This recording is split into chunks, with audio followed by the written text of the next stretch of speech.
Over the next few weeks, I'll be speaking to the key figures on both sides of the EU referendum campaign. I'm joined today by Nigel Farage, the leader of the UK Independence Party. He's one of the most consistent and vocal campaigners for Britain to leave the EU. Mr. Farage, thank you for coming to the FT. Thank you. Now, the OECD, the IMF,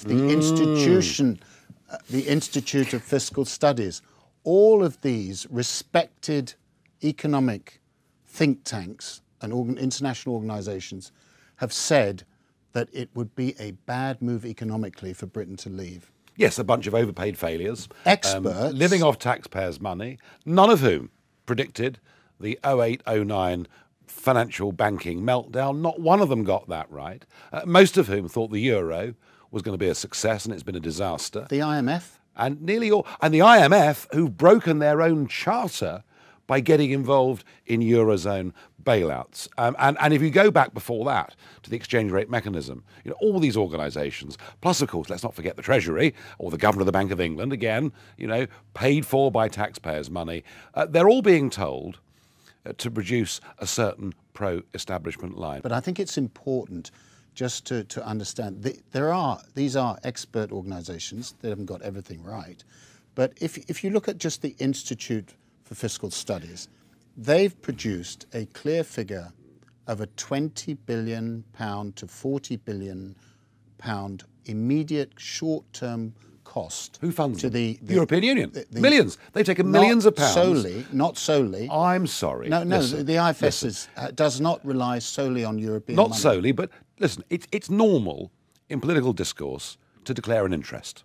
You know, if a politician does not declare an interest on a subject in which he or she has a financial interest... What proportion of EU money does the IFS depend on? It's a small percentage, but it's not the point, is it? £7 million in the last few years is a reasonable sum of money. But that's a tiny sum. Well, it's over 10%. Okay, so it's over 10%. They have, it's a small amount of money. But do you see the picture here? The picture here is that we have created this extraordinary relationship between big corporate companies, big politics, and a whole host of international organisations funded by the taxpayer and in many cases funded through the EU. And I don't find that acceptable. Well, again, I just ask you, do you believe that the £20 billion to £40 billion cost, in terms of the short-term impact, we'll talk about the well beyond that, but the short-term impact, is that wrong?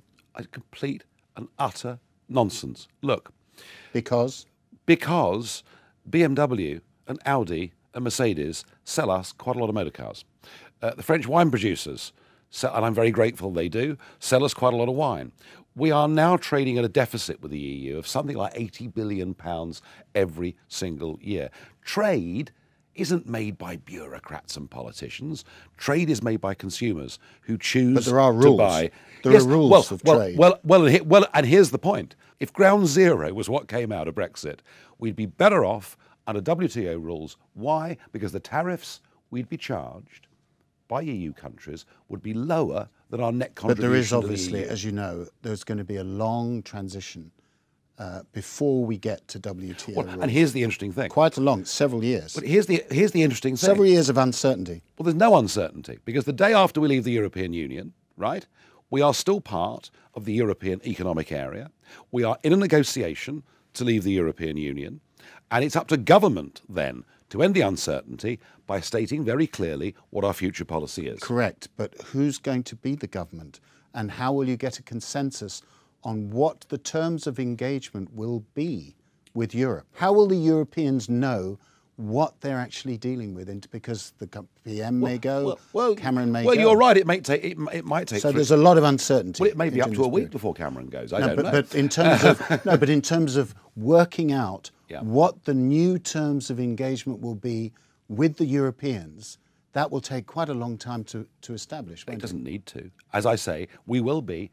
After we've voted for Brexit, we'll still be members of EEA because that's... But we have no influence on the rules then? Well, we have none now anyway. No, I bet the EEA... No, we do. We've got a seat at the table. Oh, come on, for goodness sake. The last 40 times that Cameron's government, since 2010, has opposed a piece of EU law at the Council of Ministers, we've lost on all 40 occasions. And the other uncertainty that you're not talking about is the uncertainty of staying in. You know, the EU is not going to stay as it is. I mean, it's either going to integrate very deeply and very rapidly, or it's going to But disintegrate. that's what people said in Or response to the crisis, and it hasn't happened.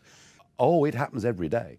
Every single day that goes by. There's no fiscal union. There's no transfer union and monetary union. Every single day that goes by, they accrete a little bit more power. And you know, as well as I know, that the euro crisis is back in July, certainly with Greece, and possibly even with Italy. They just had an extension. So we may of funding. you can extend, you can derogate. You can't keep kicking the can down the road forever. A eurozone crisis is coming back.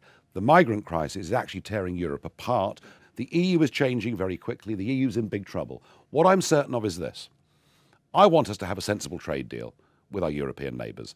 They want it to. They need it more than we do. Well, but Chancellor Merkel has said it's important. She won't get re-elected. Well, she's still going to be around for a couple of years, and she has said that we won't get to such a deal. She'd like us to stay. Do you not take that seriously? No, but she's saying we won't get such a good deal. Of course she'll say that. They'll all say that. They'll do whatever they can to stop Britain leaving. Why? Why are they so keen? Because this is the first domino. Why? This is the first domino. And does that matter? Matters to me. Does it? No, but does it matter if it's the first domino? You'd like to see the EU actually fragment.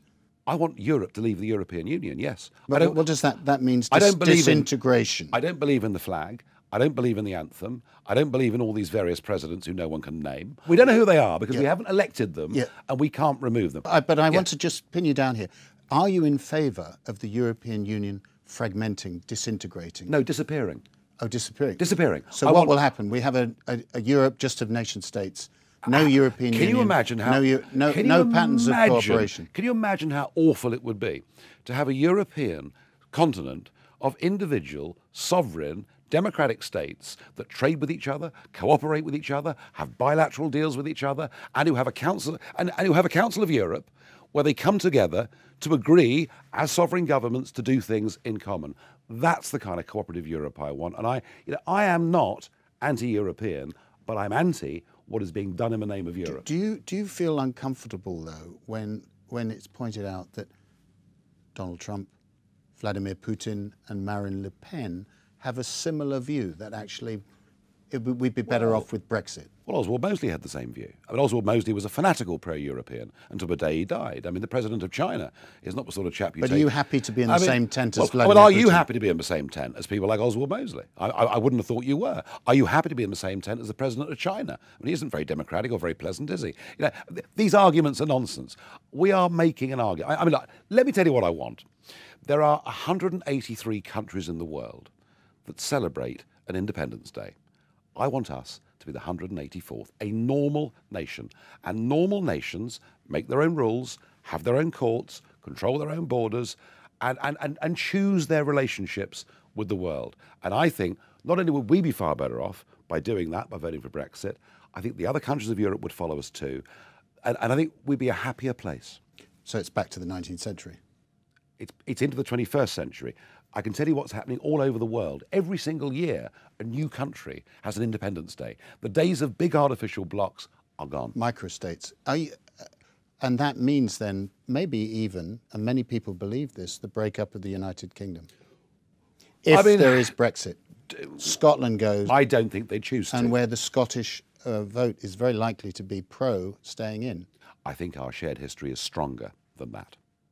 So, in favour of disintegration, not integration? I am in favour of a Europe of nation states. If Scotland chose to go it on its own, well, it couldn't. I mean, it couldn't. Its economics would be such that it wouldn't even be able to issue gilts or bonds. So it isn't going to happen. As a former city trader, you know a lot about the workings of the great financial centre in London. Yeah. Are you not worried by the warnings from the serious players, the Wall Street investment banks, that are in the city, that hundreds of jobs will go if there is Brexit? There are two very different cities.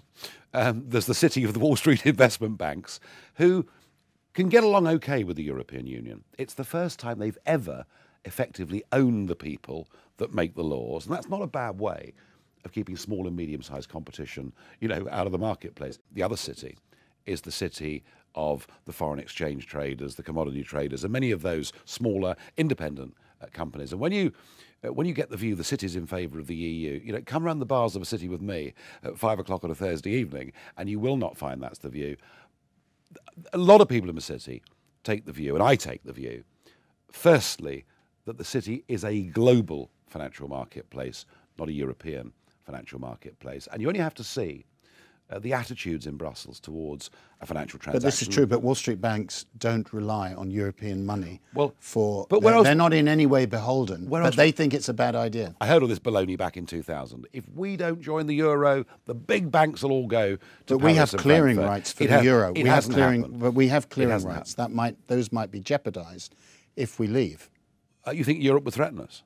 Well, they have threatened us. As before. The realities of trade mean that won't happen. So I think the biggest threat to cities is this.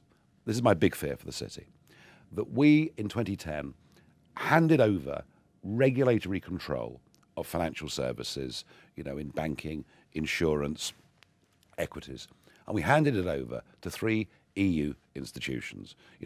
Please don't think that the FCA now run the city. They don't. They go on Eurostar to Brussels and get their orders every week. I know. I've met them on the train. And I think the worry is that the belly of the beast in Brussels loathes what it sees as our Anglo-Saxon Do you want to name practices. the guilty men or women who are giving orders to the FCA? No, of course, because I don't know their names, and nor do you, because we can't vote for them, we can't remove them, and that's part of the problem. I take the view that London needs to be global. I take the view that we should be in control of our biggest industry, not 3 EU authorities. Nigel Farage, thank you very much for joining us.